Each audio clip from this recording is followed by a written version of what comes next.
énergétique du Maroc, la transition énergétique, mesdames et messieurs, comme vous le savez, ne peut être une transition sociale et économique en même temps. Mais je vais juste insister sur deux points. Premier point, c'est qu'à court terme, et pour nous le court terme c'est 2030. C'est 2030, c'est demain. Nous l'avons dit et répété, il faut accélérer les investissements. Je dirais tout simplement que ça fait très longtemps qu'on n'a pas vu des colloques ou des journées consacrées à l'énergie, alors que, comme l'a signalé Madame la Ministre, l'année 2024 est une année exceptionnelle pour l'énergie au Maroc.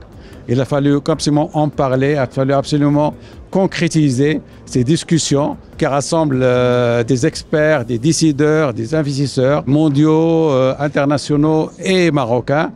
Et je suis persuadé que ça va continuer à donner un souffle pour ce sujet, pour cette thématique très importante pour le Maroc. Et Inch'Allah, ça va déboucher sur un livre blanc qu'on va compiler, sur lequel on va compiler toutes les idées et toutes les initiatives qu'on va partager avec tous les partenaires et essentiellement les acteurs gouvernementaux.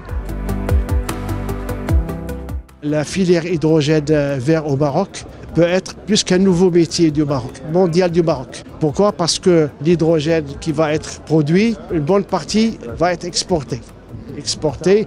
Donc ça permet une insertion dans de nouvelles chaînes de valeur mondiale qui sont les chaînes de l'électricité verte, mais en même temps de la chimie verte.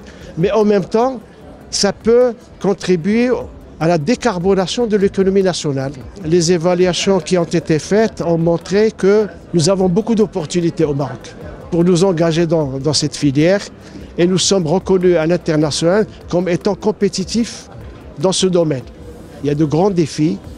Parmi les défis, c'est le domaine de la recherche. Il faut réellement développer la recherche et montrer qu'à l'international, nous disposons, je dirais, de projets qui sont viables pour les investisseurs étrangers.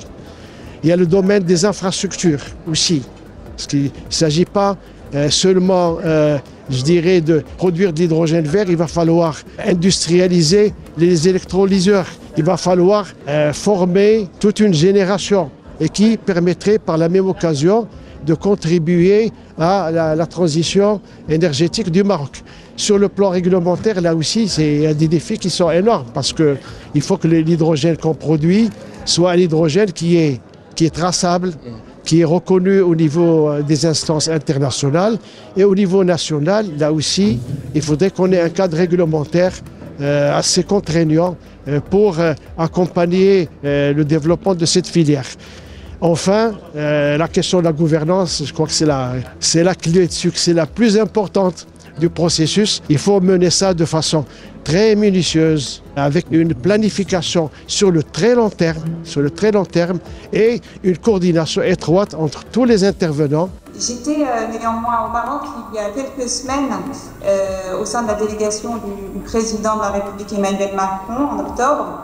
Et j'ai pu observer le formidable dynamisme de la communauté des alumni marocains qui font rayonner l'école partout dans le monde par la diversité et la richesse de leur parcours. Je voulais vous dire que pour moi, pour nous, c'est une grande fierté.